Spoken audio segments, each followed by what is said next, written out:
Hey, what's going on? ZmanTheTech here, and thank you for tuning into SnoleyGames. As always, I appreciate you very much. And today I have a quick one for you. Bit of a tip, like a pro tip I wanted to kind of give for those that may not be aware.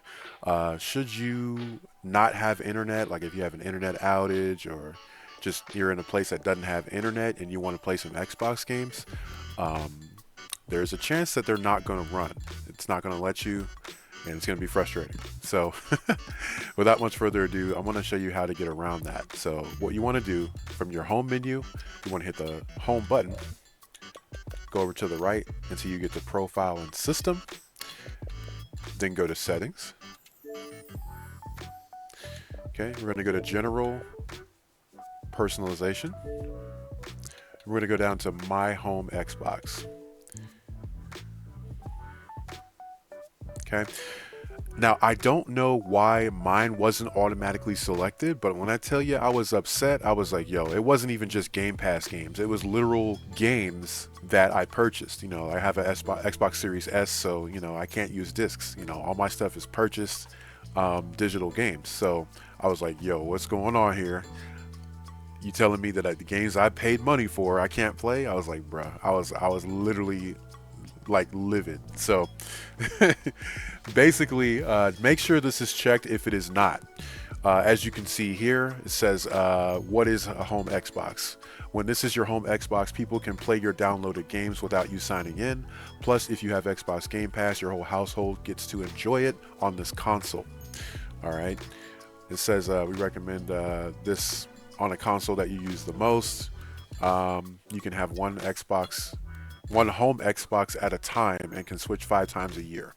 So basically, it's more of like a license carryover, like a license swap kind of a deal. Um, so yeah, your account being the one being the main, everyone can benefit from your account, even with Xbox Game Pass, which is pretty nice. I think that's a really nice option. But anywho, for some reason mine wasn't checked off, and I was like, yo, like we had a crazy internet outage sometime last year, and I was just like, it was bugging me. I was like, man, I can't believe this.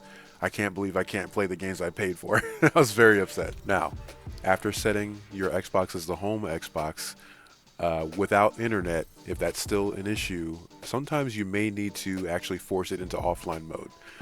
To do that, you would just go to General tab, Network, and click Go Offline. Once you do that, your settings off to the right there where it says current network access will be offline, just to confirm it. But that's pretty much it. Just keep in mind that your games will have to have been launched at least once while online. That's the key. So keep that in mind. So if you back out, there's another tip that I wanted to kind of give. Well, a couple more. So you have under general as well. If you go to power options, I don't have it. My setting is currently on shutdown for energy saving purposes, as I'm not in my own place anymore like I used to be, and trying to be considerate of the power consumption, especially when you're paying half. It is what it is. Kind of want to make sure that you can cut corners every which way. But the thing I wanted to mention was sleep mode. It definitely is considerably more wattage used, but some of the benefits are pretty nice.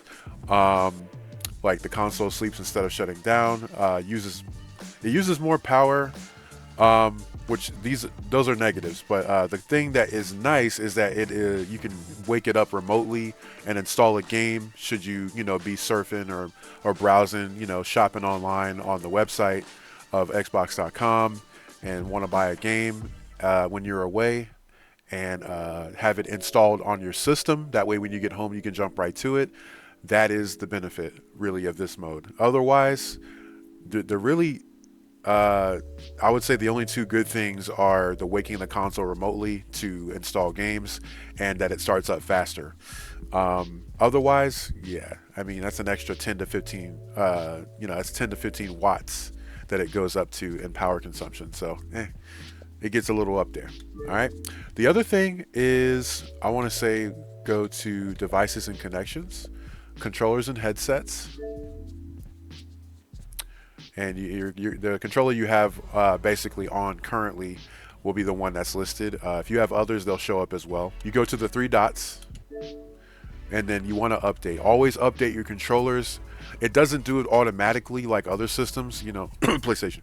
Uh, it is what it is. Maybe there's a setting for that. I don't know, but you know, at least I know when I turn on my PS5, it'll prompt me like, hey, you need to update this controller. So I don't know. I mean, it may not be automatic on here, but you have to go in manually to do it.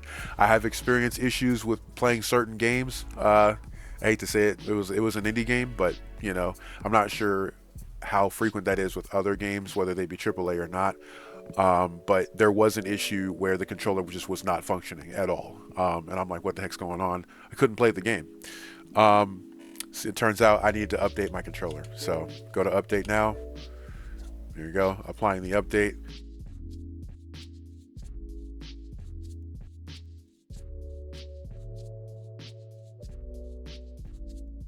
Okay, so we're up to date now on this controller. I have a couple more that I need to update, but I'll do that at a later date, you know, off this recording.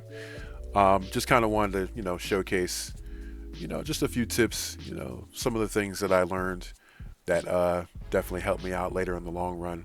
As I find more and do more research, I'll definitely do more little videos like this.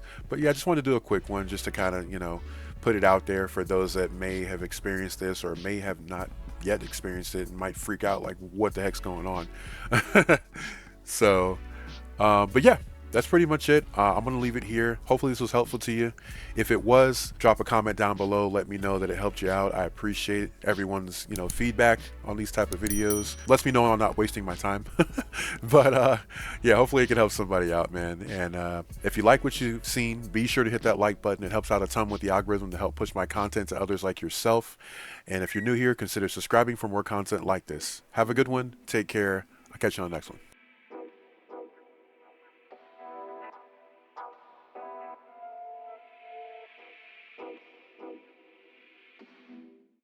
Futuristic classic. Time is of the essence. I feel I got it mastered. Futuristic classic.